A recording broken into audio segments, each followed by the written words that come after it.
History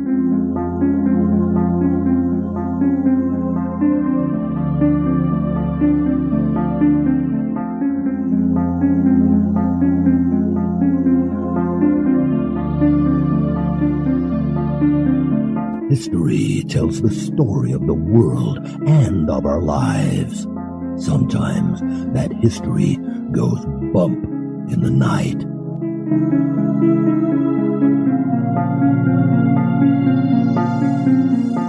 Broadcasting from the center of oddity and the supernatural in Central Florida, it's the History Goes Bump podcast.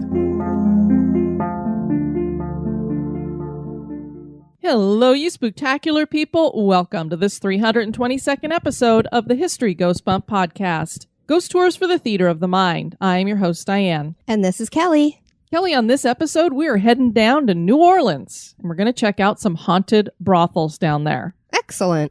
Just so people know, not all of the locations that we talk about or madams that we're going to talk about necessarily have ghosts connected to them. Some things that we're going to be discussing about are just kind of important to the history or things that I wanted to mention. Sounds good to me. Before we get into that, we want to welcome into the spooktacular crew, Krista with a K, Haley with 2 E's at the end, Xander with an X, Duan, Allison, Shannon, Jacob, Yvonne, Alicia, Chris with a K, Connie, Katie with an IE, Kate, Boyd, Carrie with a K and an ERI, and Alexis. Welcome to the crew, guys. And now, this moment in Oddity.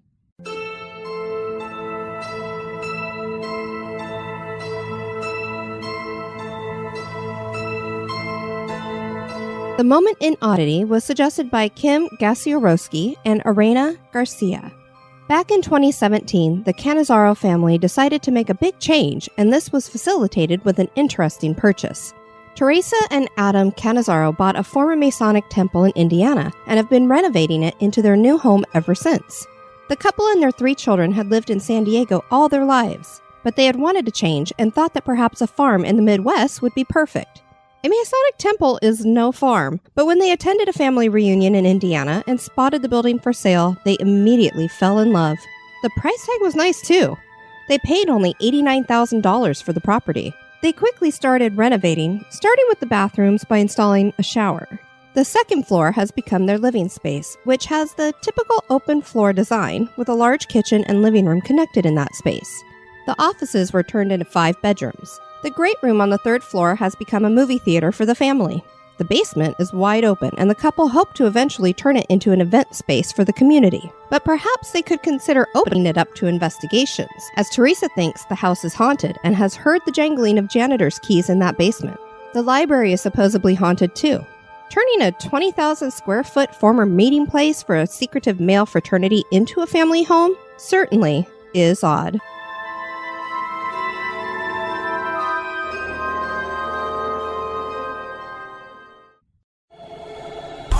The covers up tight. That chill you feel isn't the air conditioning.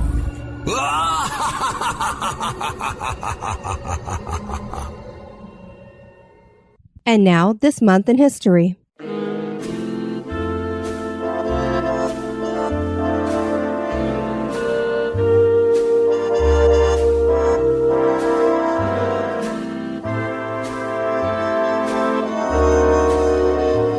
In the month of January, on the 4th, in 1981, truck driver Peter Sutcliffe confesses that he is the Yorkshire Ripper.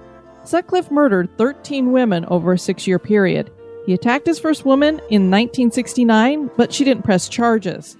This started him down a road of targeting women, with his first murder victim being a mother of 4. The women he killed were Marguerite Walls, Yvonne Pearson, Jane McDonald, Josephine Whitaker, Wilma McCann, Patricia Atkinson, Helen Reitka, Jacqueline Hill, Irene Richardson, Vera Millward, Barbara Leach, Jean Jordan, and Emily Jackson. It took a while to arrest Sutcliffe.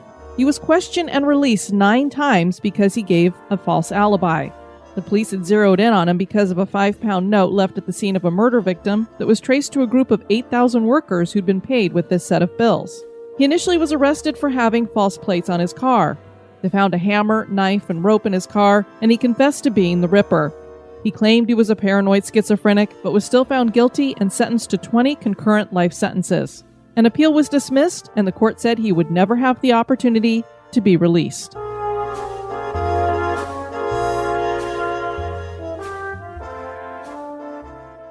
Kelly, before we discuss these brothels, I wanted to make this special note. The modern accepted vernacular at the time of publication for the term prostitute is sex worker. Right. We will not be using this term, not only because the historical value is questionable, but we find its use questionable. Exactly. Sex worker to us is impersonal and dehumanizing. We prefer to use ladies of the evening or just simply women or ladies. Also, we will be talking about madams. These were the boss ladies of the brothels, and we're torn on how to present them.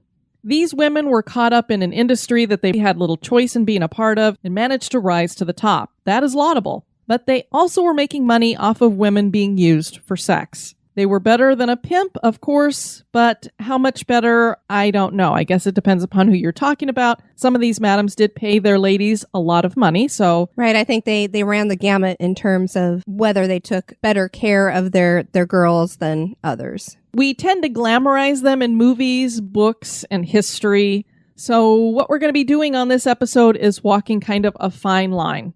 And of course, with that being said, this may not necessarily be the episode for children, although we're really not going to get into the... Down and dirty? Yeah, the down and dirty of it all. So it might be okay for the kids to listen. Yeah, I would advise listening on your own first. And then if you want your kiddo to join in, then definitely it could open a good conversation in terms of historical facts too. Storyville was about two things, women and music. This area was a famous red light district in New Orleans that would give birth to jazz. Today, it no longer exists, but its legacy does, and the place it holds in New Orleans history is significant. Brothels were plentiful in this city of vice, and some of these structures still stand today. The lady bosses of these establishments are some of the most famous people in New Orleans history, and some of them still have a hold on the city as the subjects of ghost stories. Join us as we explore the history and hauntings of New Orleans brothels.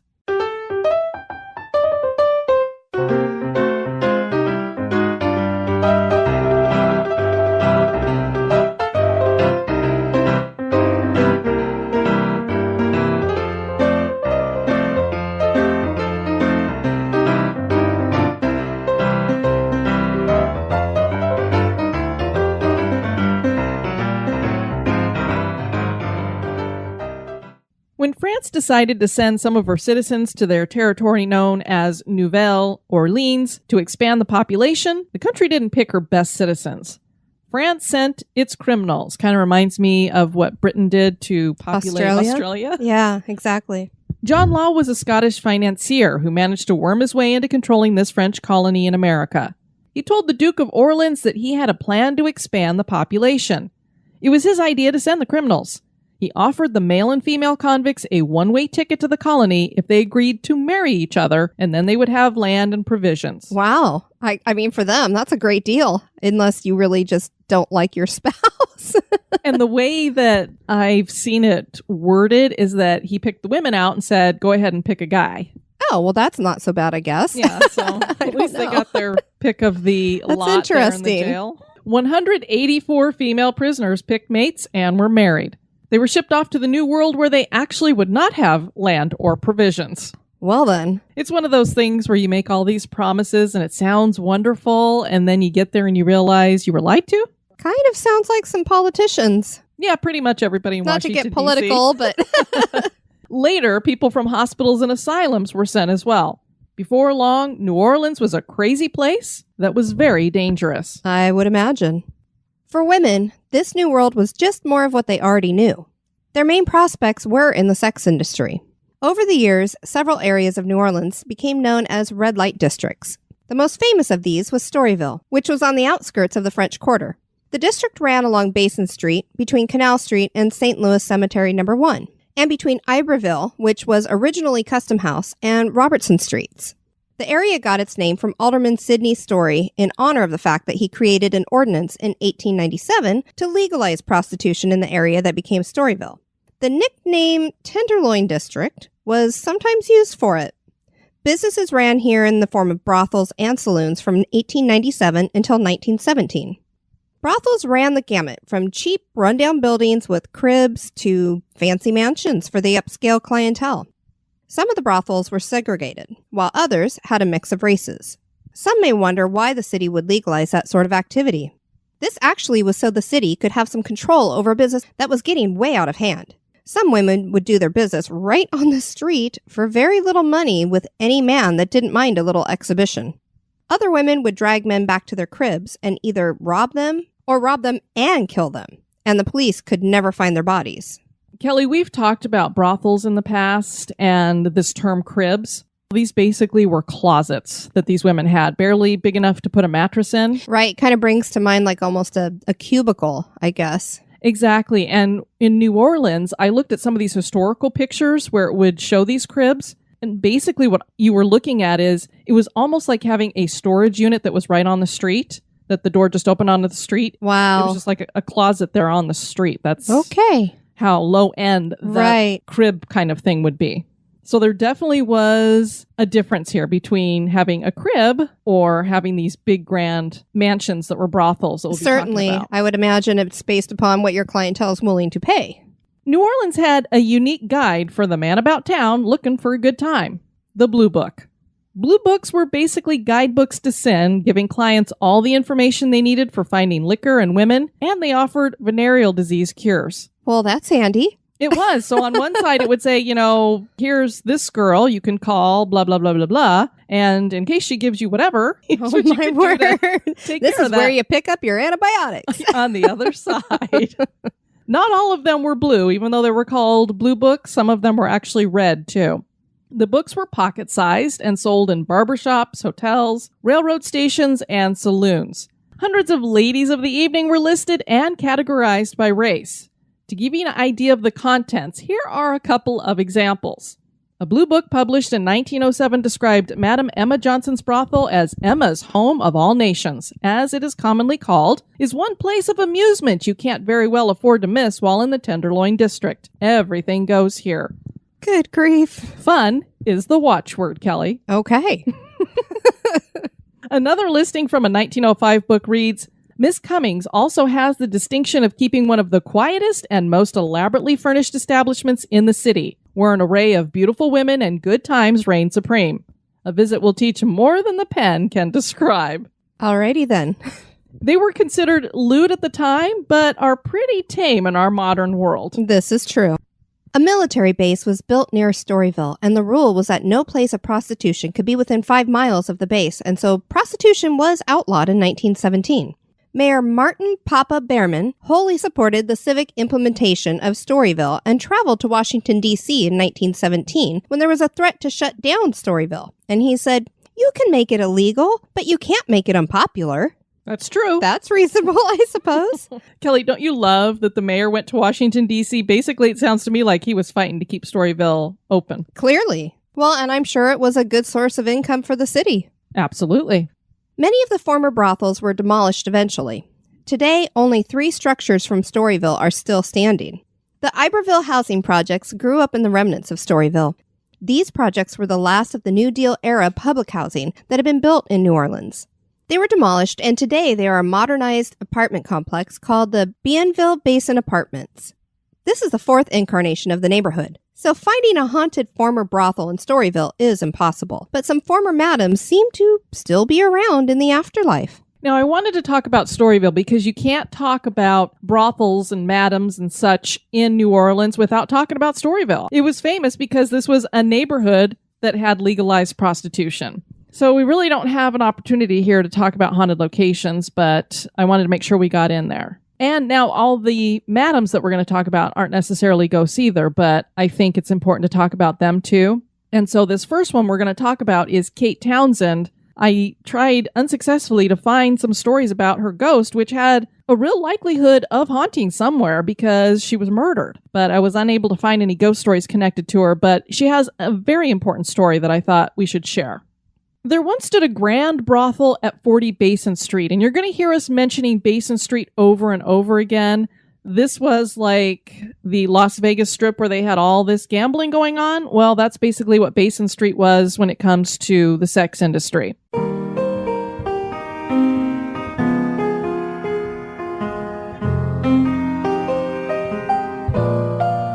So there's this grand brothel at 40 Basin Street, and it was there before prostitution was legalized and the neighborhood became known as Storyville. This brothel was built by Kate Townsend in 1866. I first heard about Kate Townsend episode 59 of the Southern Mysteries podcast. I encourage you to check it out to get the full story here. Kate Townsend was born in Liverpool, England as Catherine Cunningham. She fell for a man she met working as a barmaid and became pregnant with twins. She left for America sometime in 1856 and landed in New York. In early 1857, she moved to New Orleans. Clara Fisher had a brothel on Philippa Street. She quickly embraced the beautiful and voluptuous Kate, who worked for her for 6 months. Kate then moved on to Maggie Thompson's brothel, where she stayed until she was 24 years old. She decided to make a go of it on her own and rented a house and made her way into the lives of politicians and influential people in New Orleans. She soon had enough money to build her own brothel, which, as you heard, she did at 40 Basin Street. This was a gorgeous house. It rose to 3 stories, was built from brownstone and marble. The marble also made its way inside for the fireplace mantelpieces. The furnishings were elaborate. They were made of black walnut with damask upholstery, and velvet carpet covered the floors. The brothel and interiors cost around $100,000. Wow. Kelly, when I Googled how much that would be in today's dollars, that would be over $3 million today. Good grief. So she built Must have been quite the place. Yeah, she built this brothel and furnished it for that. Needless to say, she didn't have that kind of money. So where do you think she got it? Investors? Oh, yes. All those politicians people. and influential people she was hobnobbing with. Did she blackmail them or did she just get it? That's a good question. I don't know. I mean, either way, she could have either said, I have some... I'm going to tell your wife. Yeah, interesting information that people might like to know. Or do you want to invest and get in on the money here? True. The grandest room was Kate's, of course, decorated with marble statuettes, a French mirror that was gilded, costly oil paintings, and, of course, the finest linens. Kate's women were the highest paid in the profession, and most encounters started at $100. Wow. That was a lot back then. That was a lot Holy back cow. then. Well, it sounds like she took good care of her girls, so I like that. She did. Yeah. She made sure they were paid well.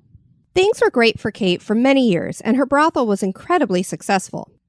As we read about Kate, we found that she had a man named Treville Egbert Sykes, who was her fancy man for 25 years, and many stories claim that they lived as husband and wife. He kept the books and ran the business. Obviously, we had to look up what this term fancy man was all about, and we found 2 meanings. One was that this was a pimp, which doesn't make much sense when talking about a madam. And the other was the lover of a lady of the evening. So this Sykes was a longtime boyfriend.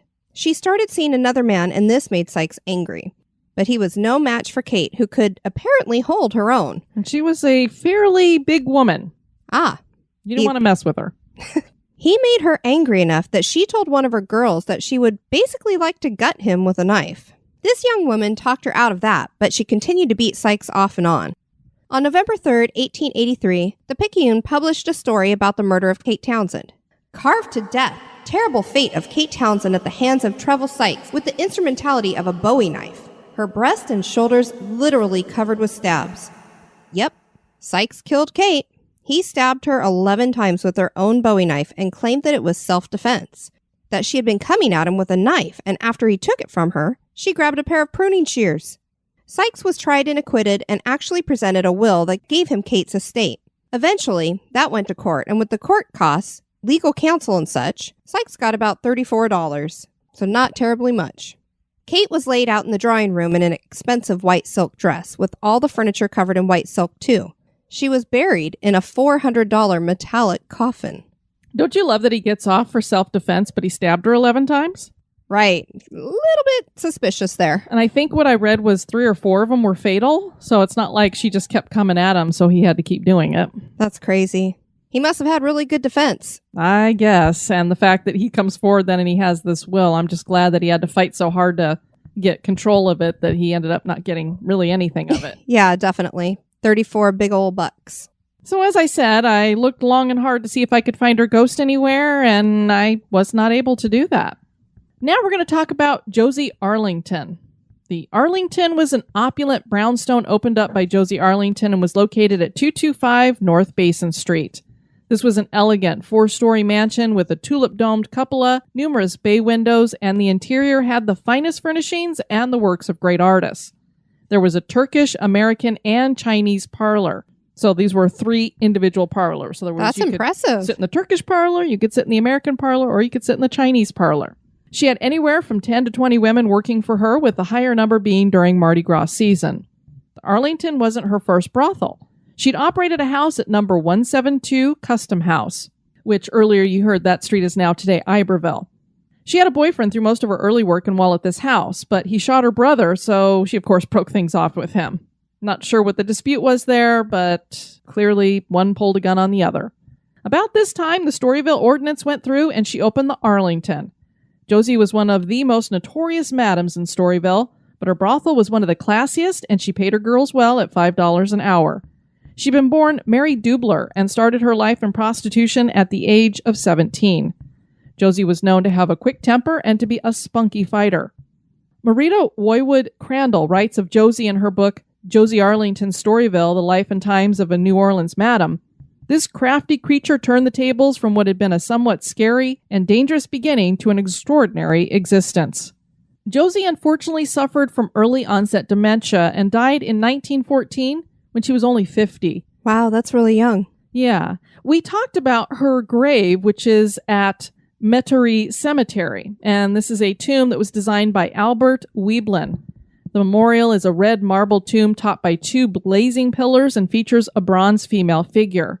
The grave became a tourist attraction because of her reputation, and her family was mortified by this, so they had the body moved, so she's not actually located in that tomb anymore. But her spirit remains, perhaps because the body was moved.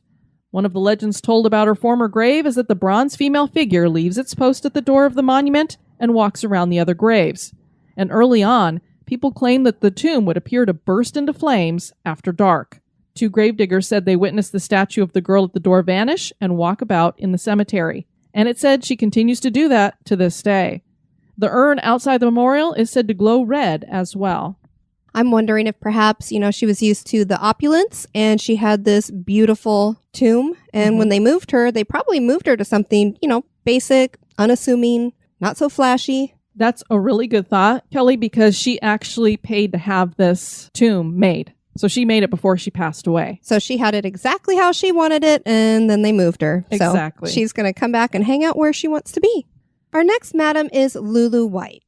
Lulu White was the Diamond Queen of Storyville. She was mixed race and ran a very successful brothel, Mahogany Hall. Her place was known for its diversity, and wealthy white men loved it. The women here were mainly known as octoroons, meaning they were 1/8 black, and Lulu White was one of them. Octoroon is obviously considered offensive today, but it was an important distinction at the time because of what it revealed about slavery for black women who were raped and impregnated by white masters. And it put a light on racism as the fact that even having 1 drop of black blood made one segregated. But as we said, this brothel was very successful. White had it built for $40,000, and it was described as unquestionably the most elaborately furnished house in the city of New Orleans, and without a doubt one of the most elegant palaces in this or any other country. A pamphlet claimed that the girls were gifted with nature's best charms. The building stood 4 stories and had 5 parlors and 15 bedrooms. The exterior and interior were built from marble. Her life began in Selma, Alabama, and she came to New Orleans in 1880. She was called the Diamond Queen because she was known to dress in jewels and loved to look glamorous. When Storyville was shut down in 1917, she was left in debt and destitute before leaving the city. She died in poverty in 1931. Louis Armstrong recorded Mahogany Hall Stomp, which is a tribute to the place.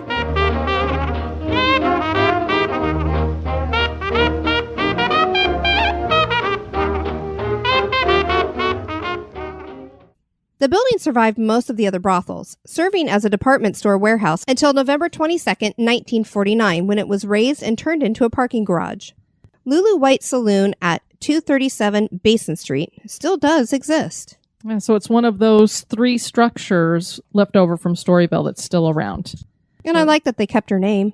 Yeah, and that terminology, Kelly, they use the terms quadroons, octoroons, that kind of thing. I mean, can you imagine people walking around today saying things like that about Not people? at all. Yeah, I mean, now we just say they're people of color or, mixed race or something. Or just people. Or people. Our next madam is Norma Wallace. Norma Wallace was a woman born in Mississippi who relocated to New Orleans with her mother and brother. For some reason, she announced to her mother at the age of 12 that she wanted to run her own brothel someday.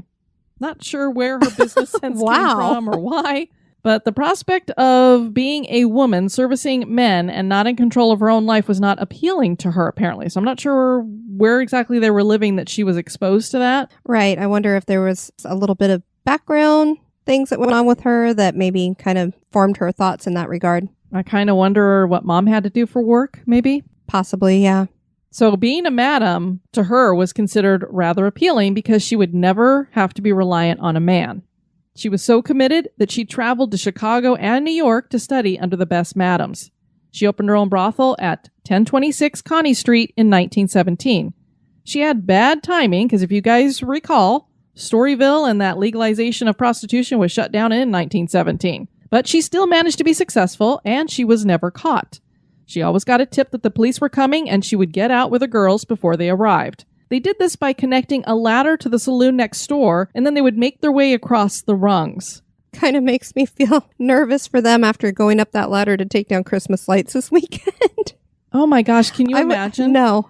And I talked about this. There was that hotel that we went to in Atlanta. Remember the one that had caught fire? Oh, right. And the people, one of the ways that they got out was putting a ladder from the one building over to the other, and they went across it. I mean, that's scary enough, but you have to do it in that circumstance. I guess they did too, but to have to do that on a regular basis, oh my Lord. Exactly. Oh. She had a gangster boyfriend that brought everything to an end when he shot her in front of the brothel.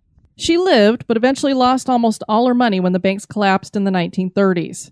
She started stashing money at the brothel since she didn't trust the banks. The brothel shut down in the 1960s when she was arrested. She decided to convert the place into an Italian restaurant after that. I can't imagine going from that to an Italian restaurant, but okay. This was the end of openly run brothels in New Orleans. Norma found out her husband was having an affair, and she shot herself in the head. Now it is said that she haunts 1026 Connie Street. There are 7 apartments here today, and people who live there claim to hear the tinkling of glasses, to smell the scent of cigarette smoke. Norma was a heavy smoker, and they hear music and husky laughter. Now we're going to move to Gallatin Alley, which was a notorious location that is now known as French Marketplace. This is a stretch of 2 blocks that has many shops, but was once filled with saloons, dance halls, and bordellos. This was a dangerous place full of thieves, drunks, drug dealers, murderers, and, of course, ladies of the evening. One would not believe that the ladies could be the most dangerous, but many of them could be. They swindled the men, and few of them were even murderers. These included Mary Jane Bricktop Jackson, who stabbed many men, killing 4 of them, Bridget Fury, who was also known as Delia Swift, and America Williams, who was very tall and got into many brawls with men. It ran this way from 1840 to the mid-1870s. So I didn't find any hauntings that were in this alleyway or at the French Marketplace, but this was, again, another one of those important locations when you're talking about the history there. And Kelly, I guess being very tall makes you possibly a violent person who might get into brawls. Because I'm so violent. I'm a lover, not a fighter. Because it was so funny. When I was reading about America Williams, they were just like, she was very tall, so she liked to brawl. Okay. I guess it goes hand in hand. There was Smoky Row. This was another red light district that could be found between Bienville and Conti Streets along Burgundy Street behind the French Quarter. And this name came from the fact that it was a district where African-American women worked. This was a place where a cheap date could be found with many women working in cribs and charging as little as 15 cents. These women were hard, chewing tobacco, stealing from customers, and drinking rot gut whiskey. Yummy. So Smoky Row was definitely a rough place. Yeah, sounds like it. Now we're going to talk about a few locations that were former brothels.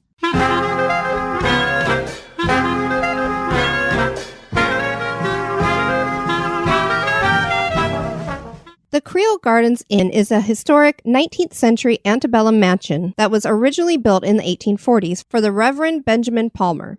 He lived here during the Civil War and considered Jefferson Davis his friend. He stayed in the home until he died in 1902 after being struck by a streetcar. Today, this is a bed and breakfast with many remnants of the past. Some of the rooms had been part of the old slave quarters, and when Storyville was in full swing, some of the rooms were part of a bordello. Rooms have been named for some of the madams of that era. There is a lot of southern charm here, but there are also spirits. When the inn was being renovated, contractors witnessed heavy doors closing and opening on their own. They also found bathroom tiles stacked very neatly one morning when they had not been left that way the day before. The energy seemed to be fed by guests staying, and the activity increased with people claiming to hear disembodied voices, feelings of being watched, and they could see shadow figures. The top spot in the inn is room 2C, where people experience cold spots and have been pushed or experienced vertigo. May Bailey's place. This is at the Dauphine Orleans Hotel, and this sits on land that passed through many hands through the decades, most of whom were rich families. A charity hospital spent time here for a while. This hospital provided care to anyone regardless of race or social status. A red light sits outside May Bailey's place at the Dauphine Orleans Hotel as an homage to its former history and is decorated with Victorian wallpaper and gold accents. This bar was one of the first and most notorious brothels just outside of Storyville. As was the case for many brothels, this one was around long before prostitution was legalized. May Bailey was granted her operating license in 1857. Now, Kelly, you're probably wondering, since this kind of business wasn't legal yet, how did May Bailey get that license? Maybe some politicians or police officers greasing some palms, so to speak? I would say that's probably what happened here. They actually still have that original license inside of May Bailey's place, so that's cool. Wow. And indeed, what happened is the police would go around and find these establishments to get them to clean up their acts. Well, May had no intention of shutting down, so she paid the fines ahead of time, and this turned into a brothel license. This also explains how hers became the first one. So basically, I would say she knew she was going to be fined, so I don't know if you'd call it a bribe, but she paid him. Ponied the money up front. Yes. The building that hosted the brothel was built in 1821. The original purpose of all things was to be a convent. Talk about really changing your direction. Yeah. Several wounded Confederate soldiers died here during the Civil War, and many more found comfort in the arms of May Bailey's ladies. One of those former employees is said to still be roaming the halls of the Dauphine Orleans Hotel. She apparently was a courtesan who had had a special talent for mixing cocktails for her gentlemen callers. And for that reason, most people who have encounters with this spirit have them in the back of the bar where liquor bottles move about and a shadow is seen in the mirror. She responds most favorably to men, although she's been blamed for locking a few in the bathroom. Civil War era ghosts are seen here too. Many are seen accompanied by a lady of the evening. A man in a general's uniform is seen sometimes pacing the courtyard looking rather worried. There are guests who claim to have had their beds shaken by something they can't see. Could this be residual movement for something else? Maybe. The ballroom hosts a dancing entity that most people say is named Jewel, and a little orb seen around this spirit is said to be a ghost cat. Patrons see brochures and books fly off of shelves. May Bailey's sister Millie lived at the brothel and is seen roaming the hallways and is our woman in white here. She wears a wedding dress, to be specific. People have nicknamed her the Lost Bride, and it seems she's searching for her groom, who was a Confederate soldier that was killed. One of the craziest stories reports a bar stool levitating off the ground. That is pretty crazy. I can't imagine seeing that. I'd love to see a picture. Me too. Two of the main haunts are Suite 110 and Suite 111. Suite 110 likes to keep the guests out. Many times the door will not unlock or it won't open even when unlocked. Housekeeping staff has the most experiences with lots of poltergeist-type pranks, and the lights are often turned off, leaving them in darkness. Guests complain of having their covers yanked off them at night, too.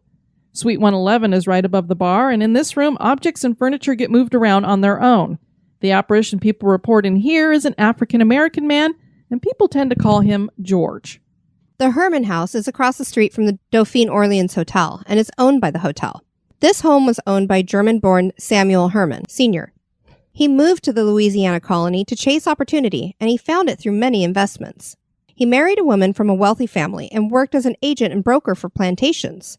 In 1813, Herman and his family relocated to New Orleans and had architect William Brand build his home. It was done in the Federal style and spared no expense, including several coats of paint. About 6 years after moving into the house, the English cotton market crashed, in which Herman was heavily invested. He eventually lost the house.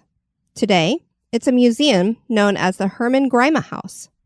At some point, it was also known as the White Elephant. The White Elephant was quite different than May Bailey's place. It was pretty low class, where the ladies stood in the doorways trying to entice the men to come inside. So I'm thinking this place had a lot more cribs, that kind of style. Sounds like it would have. They were not considered very classy. 2 of these women were Nellie O'Neill and Eliza Riddle. Riddle was cunning and violent, known to beat up other women. One she clunked over the head on 2 separate occasions, and another one she hit with a lamp. So yeah, she was a fighter. Sounds like it. She was arrested at least 24 times. Good grief. There were rumors that men had been killed at the White Elephant and buried in the courtyard. Not sure if Riddle had anything to do with that, but we wouldn't be surprised. She must have been tall. That might be because, she felt just fine brawling Kelly. Apparently.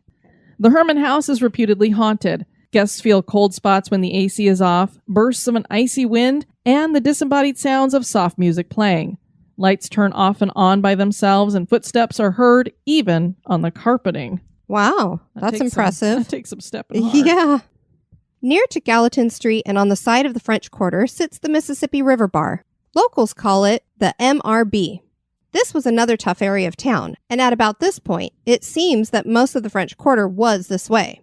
Fights were a regular occurrence, with the local papers reporting things like a barber striking a journalist, quote, in the left eye with a colt, thereby endangering his life and considerably marring his beauty, unquote. Poor guy, made him ugly. Aw, poor baby. The Mississippi River Bar had been a brothel in the 19th century. There was a young Irish woman who was working there and looking for a way to get out. She fell in love with a young man who promised to marry her. He went off to war and was killed, and like so many of these stories, this one ends with her hanging herself out in the courtyard from despair. Her spirit is said to still be here. She hangs out in the women's bathroom most of the time, where she turns the lights off and on, and when women are washing their hands at the sink and look into the mirror, they sometimes see the apparition of the woman standing behind them.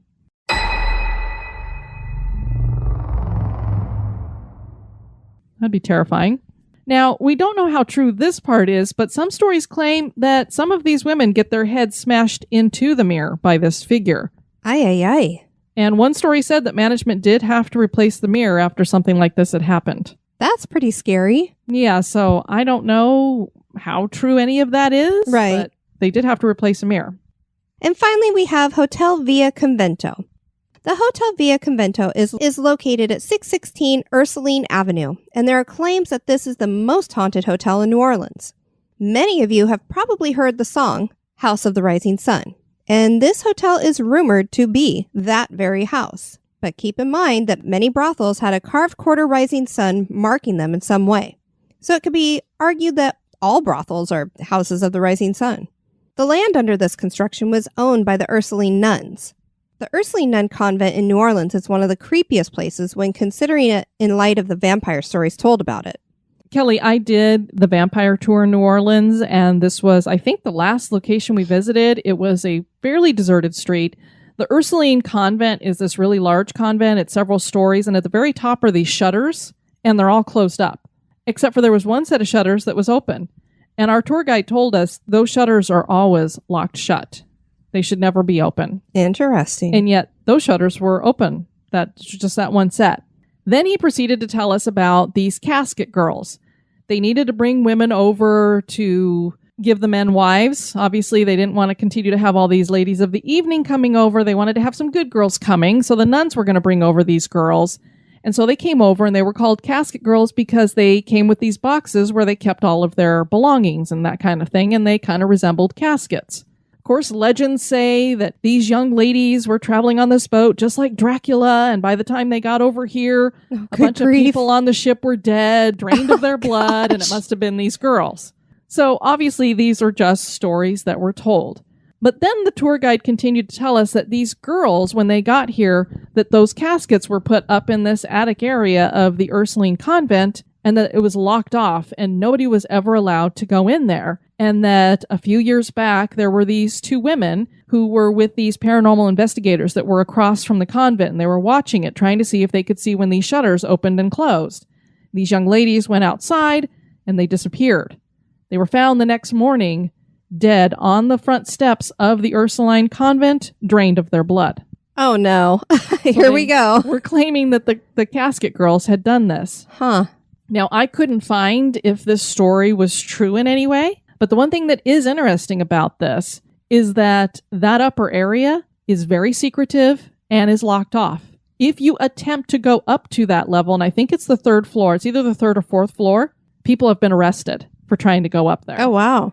And they say even the Pope is not allowed to go in there. Wow. So many people wonder, what are they hiding in this attic area? Something's got to be going on. And if it's that tightly secured, how are the shutters getting opened and closed? Exactly. So I would like to believe that they have relics up there that possibly are cursed or something, and that's why they don't want anybody going into that area. Could be. Anyway, that was just a little side note about these Ursuline nuns and their convent. The original convent started with 14 nuns who were sent to help the poor and sick and educate the young girls in the city. They built timber structures that, of course, didn't hold up in the southern weather.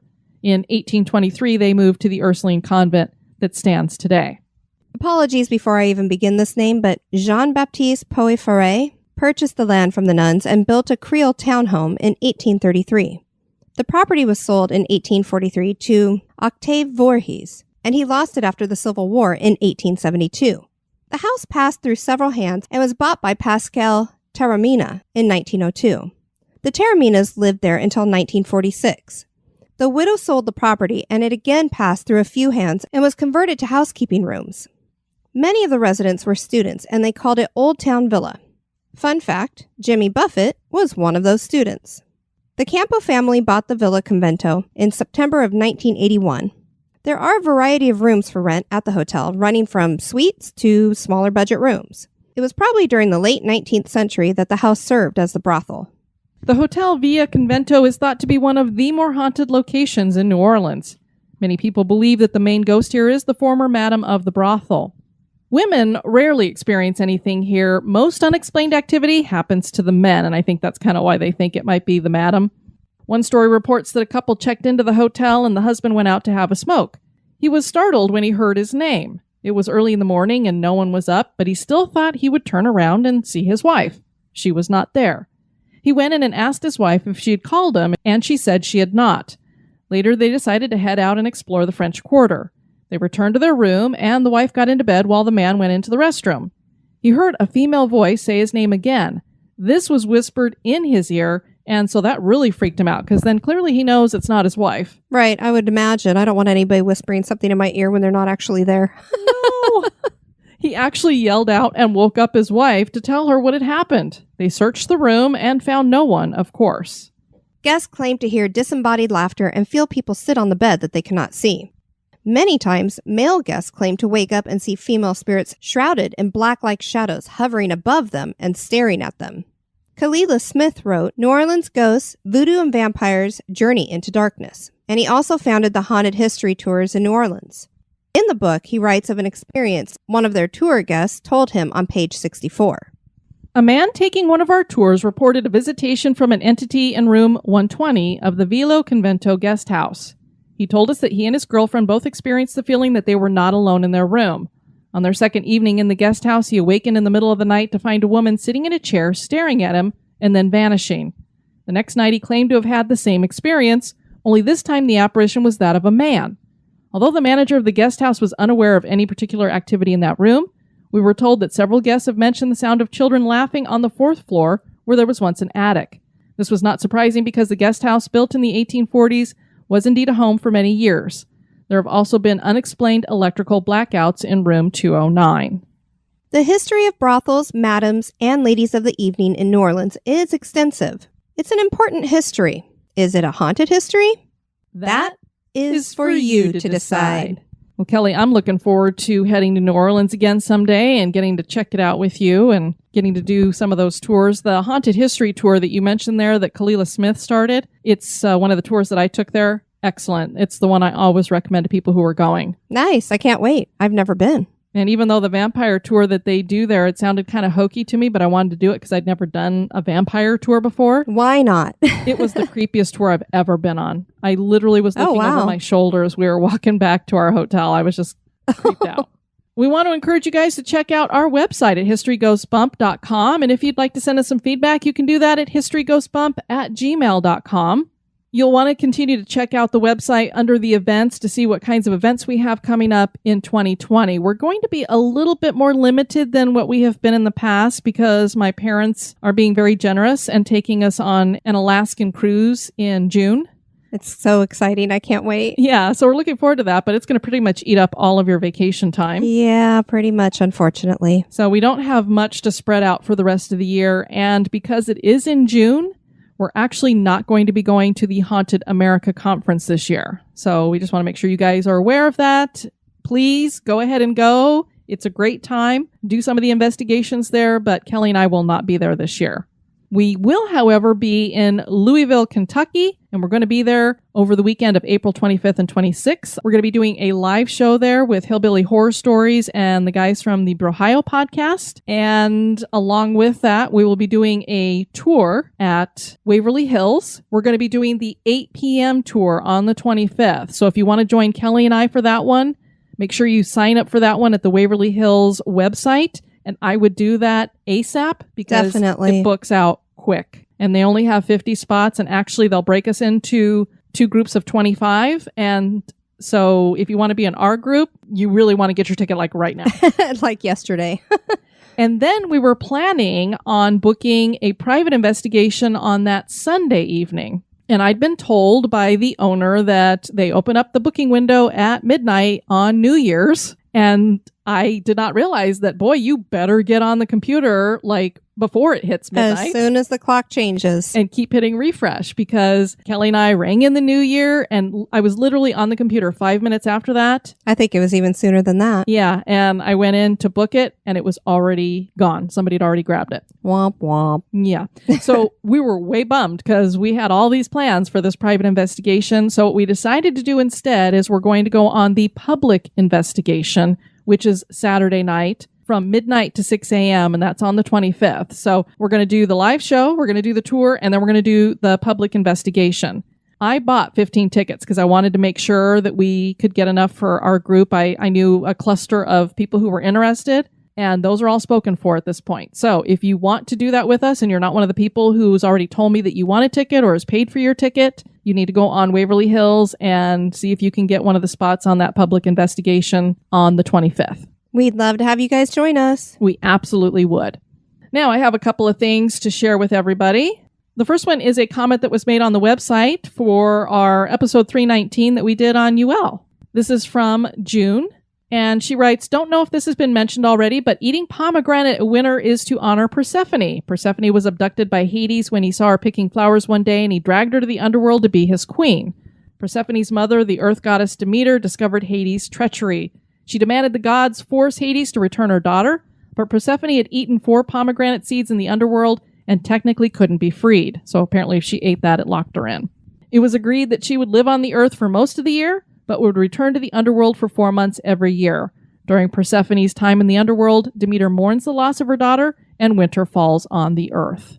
So I bet you're wishing that she never ate those pomegranate seeds. Darn Keep it you, warm Persephone. all year long. Darn girl, why did you do that? That's a good reminder, though, because I've been meaning to get pomegranates after we had spoken about them before so that we can try tapping the spoon on the back of them to get those seeds out. And that just reminded me when you shared that. So that's going to be up on our grocery list. Okay, very cool. And I mean, we were wondering what was the point of eating pomegranates. Right. No. And then I got a message from Trey over on Instagram. "Hi, this is just a random message from one of your listeners, but I thought you should be the first to know. I live in Michigan, and my girlfriend and I belong to a church that is very modern, and we were given a building that is originally one of the oldest Baptist churches in the state. Our church has a very new and laid-back style, so we decided to renovate the building and make it all new inside. No pews, chairs instead, no weird stereotypical church vibes. So my girlfriend and I went by there tonight to pick some stuff up from an office upstairs around 9 p.m., and this area of the building had not been touched yet and is mainly original structure. All the lights were off and all doors were locked, and we got to the top of the stairs and heard a woman singing for about 30 seconds right beneath us in the stairwell.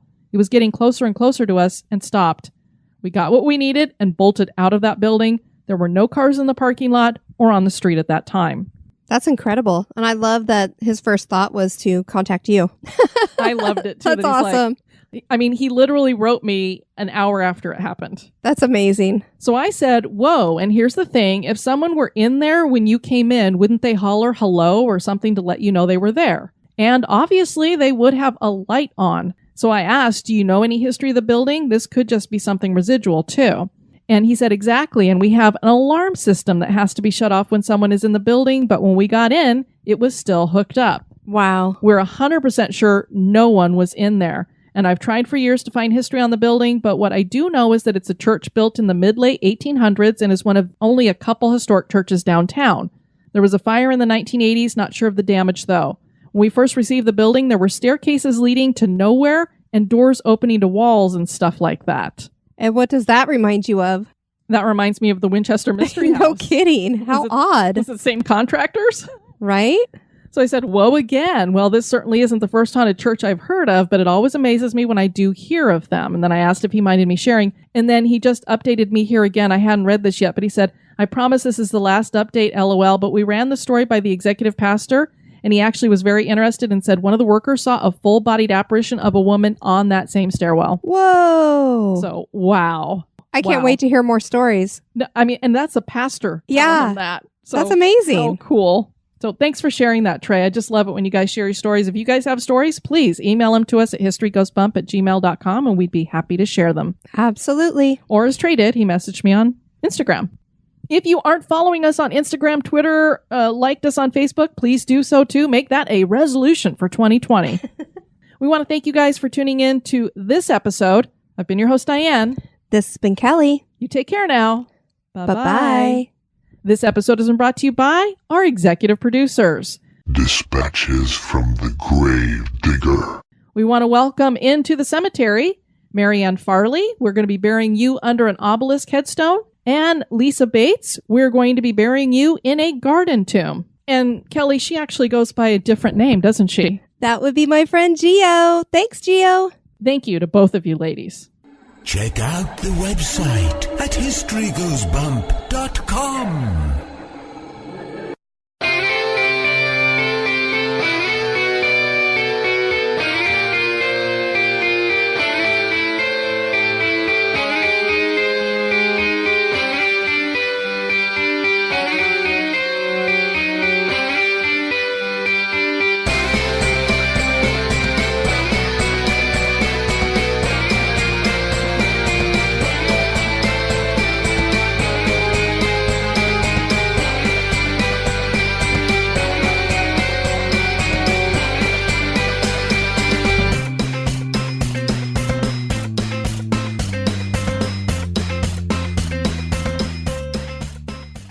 It was famous for the fact that it was a... Nickelodeon. Yeah. Carved to death. Terrible fate of Kate Hudson. Or Jesus Christ! What am I doing? I don't know.